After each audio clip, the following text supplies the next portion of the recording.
Hello, everyone. I'm H.Z. Hubbard, your host of Save News TV. And I am excited today to be in your homes. Thank you so much. The elections was less than a week ago, and I sort of laid back and just let everybody, come to terms with whatever they were on, but news and we must report. So today we are reporting on the fact that Kamala Harris raised $1 billion and is still $20 million in debt. This is crazy. Fiscal responsibility is out the door, playing the blame game. And now people are coming out talking. So since they're coming out talking, let's hear what they got to say. The people that are involved in the actual campaign. So here we have, um, let's get in. Top Democrats still trying to process Vice President Harris' stunning loss, with former Speaker Nancy Pelosi placing the blame on President Biden and his late exit from the race. New York Times, quote, had the president gotten out sooner, there may have been other candidates in the race. Well, now I'm stopping here for a second because, first of all, I think it is wrong to blame President Biden but this is just my opinion, because of the fact that when the primary came up, they would not allow JFK and other challengers to come up against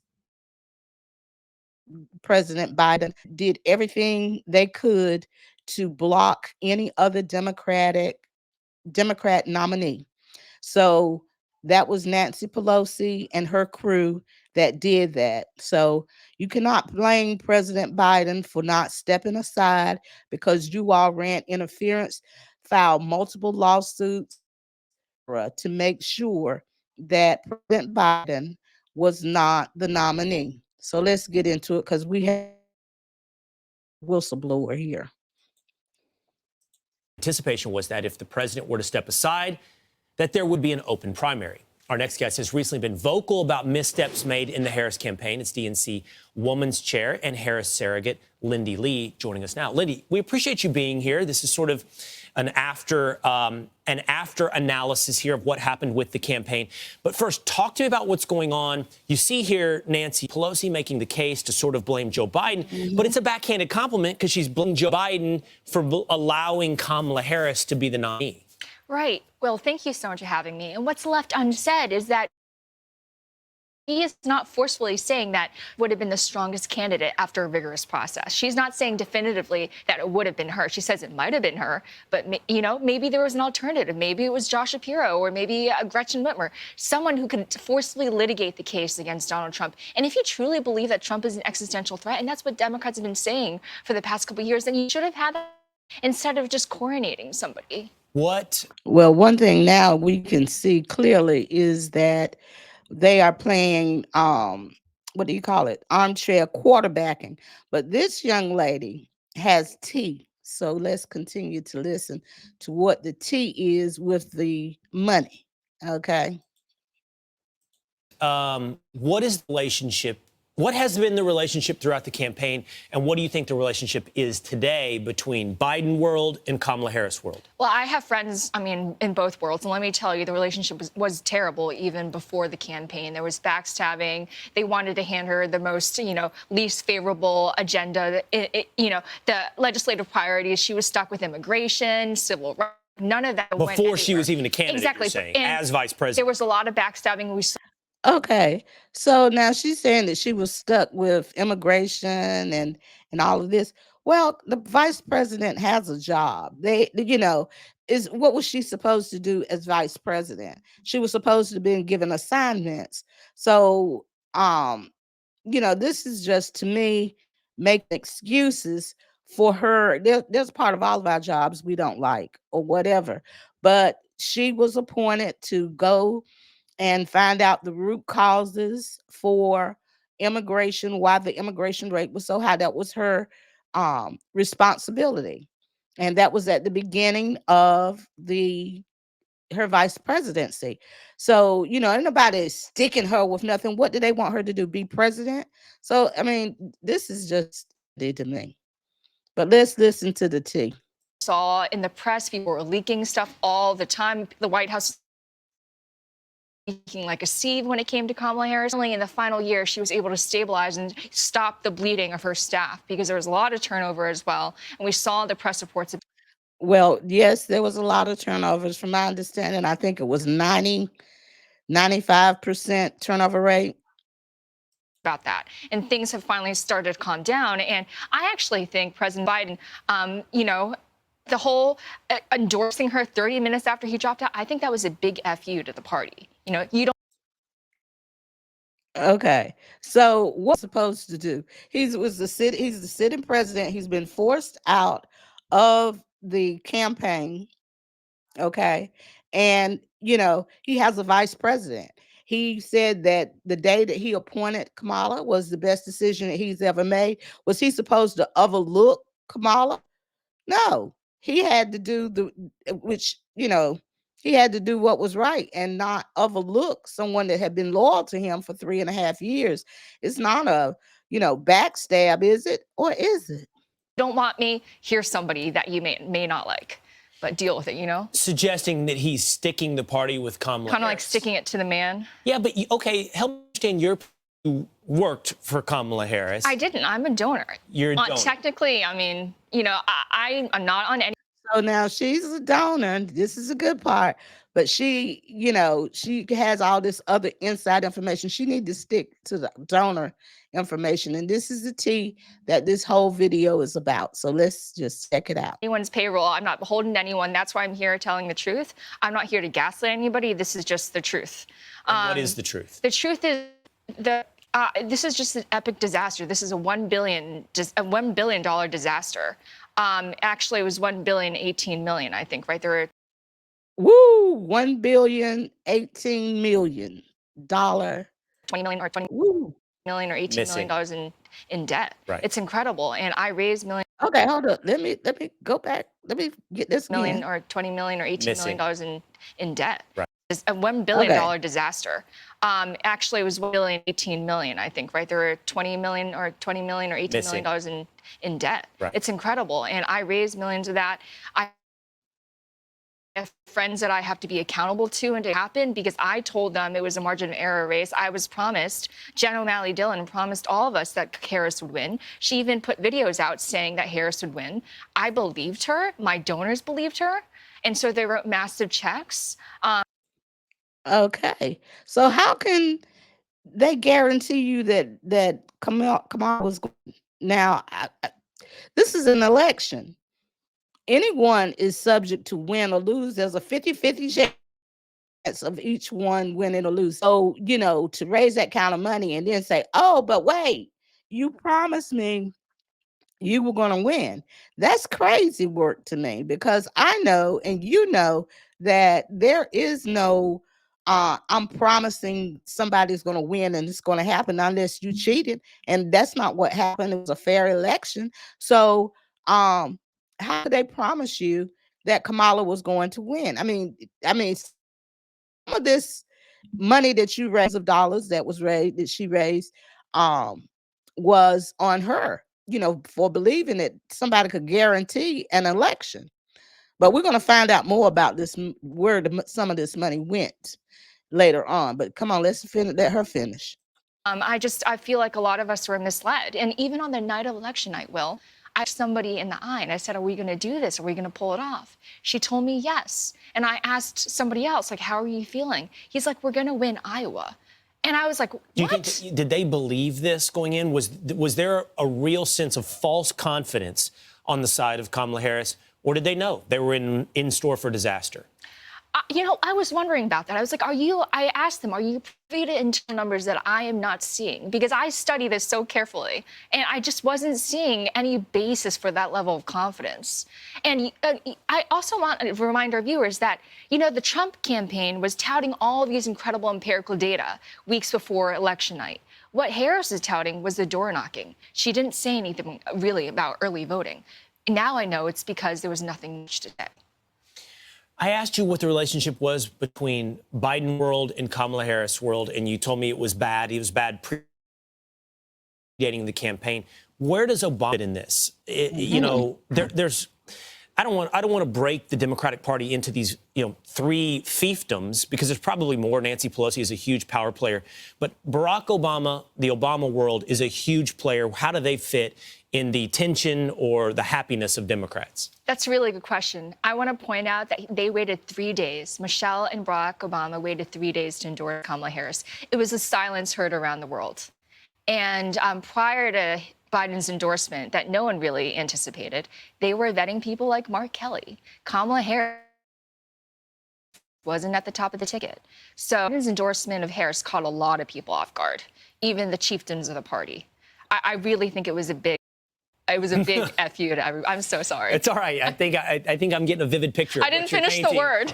Specifically when it comes to why or the effect and perhaps the plan on when Joe Biden endorsed Kamala Harris. Really interesting insight, Lindy. Thank you so much for being with us. Thank you so much. Okay. So now pretty much what they're doing is, my main goal is, where did the money go? Let's talk about the money, the $1 billion, and you are now 20 million in debt. But one thing I find interesting about that video is that they are now trying to throw other people under the bus, everybody's fault, but Kamala's. Okay. Now I understand that you have a love for her, but what we're going to do now is find out where some of this money went. Okay. Let's find out where the money went. Some of it went. Now he's doing some commentary on this, but I think it's a little egregious, some of the commentary, but this is for purposes of finding out where the money went. $1 million to interview her in September. $1 million. Now, she thought. Let me start from the beginning. $1 million to interview her in September. $1 million. Now, if she thought she was saving democracy, she should have done it for free. Kamala scared donors by calling Trump a dictator, got $1 billion, then just gave it to her friends and blew the rest on being a diva. Kamala went on a podcast, remember Call Her Daddy? But she didn't want to go to their studio in LA. So she made the host fly to DC and used campaign cash to build a fake set in a hotel room. She spent more than $100,000 to build it. That set, see it? 2 chairs, a coffee table, and a bookshelf. That's 6 figures. Now, we looked at the set. We probably could have done it for around $6,000. That's without labor. But where'd the rest of the money go? We don't. So she's still trying to soak folks for cash. 24 hours after the election, on Wednesday, Democrats got a text from the campaign. Urgent. We need help. Donate now. Help with what? You lost. This is how she's going to spend her donors' dollars. Okay. So that is that right there. But what I found In dollars interesting is this whole tweet is that this person state that every celebrity, including Oprah or left-wing podcasters who took money from the Kamala Harris campaign and did not disclose that they were paid political advertisement, broke the federal law. So now this, like I said, is very interesting because there was a lot of endorsements.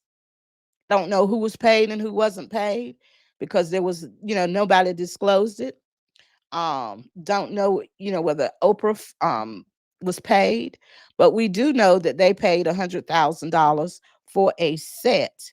And you looked at the set yourself, you saw what it looked like, and it definitely did not look like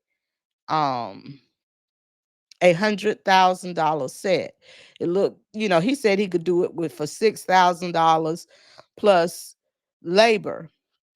But I'm here to tell you, as my father was a contractor and we normal, regular people, let me put this set up again so you all can see what it looked like. Um, I'm gonna be honest with you, with the price of lumber go up, then this is a set. Let me put it on the screen. With the price of lumber going up, okay, we're gonna say, I would say to $1,000 if you know what you're doing. Shells would probably cost those. You can get cheap frames from the dollar store. Frames 1, 2, 3, 4, 5. You know, this could be, and I'm being generous. The chairs probably would cost the most. You could find chairs or similar chairs. This table is easily made. Let's see. So there's 1, 2, 3, 4, and I think there's a picture frame over here, 5. This is dollar store. You can go to the dollar store, get a little basket. Dollar store, dollar store, dollar store, dollar store. You can. This is lumber right here. You can go to Michael's or whatever. Get this for 30, 40 bucks. White throw rug. You're gonna go to the lumber store and get you some paint for this right here, the back railing. This is simple. This is could be stenciled walls because this is plywood or stock that they're gonna use for this. And like I said, I know people that can do this for $1,000. Okay. But what is expensive, um now I'm looking here. This is the Shure mics that she's using. Now, if we're talking about equipment, then it's more expensive because these mics start coming in at probably, well, no, not probably, because I just bought mine. They start coming in around 300, plus the boom. Um, you're gonna say in equipment alone, you can add another, because she has one and she has one. So you can add another $1,500, $2,000 for equipment. And I'm saying the mics. But this right here, this whole set could be done for $3,000, including the labor. Um, but hey, everybody's not frugal like us. But even at $10,000, where's the other 90? I'm asking you. You tell me. I did not donate to that campaign, as you all probably already know. But if you did donate to the campaign, maybe you should, you know, do a little digging to see if the money was spent properly. And that's not to really put a bash on Kamala, because I'm sure she wasn't signing the checks. There is someone that's responsible for the budgeting. And I'm not sure, don't know how it went, but $100,000 for that set is crazy. Spend $1 billion and then you 20 million in debt. That's scary, because if you can go through that kind of money in 3 months and have no safeguard or whatever, what are we looking at if it had been the entire country? But anyway, everybody, thank you so much for the Save News TV. Make sure you like, share, and subscribe. Like, share, and subscribe. Support us as we continue to bring you great content. Thank you so much for inviting us into your homes. You have a wonderful day. Thank you. Bye.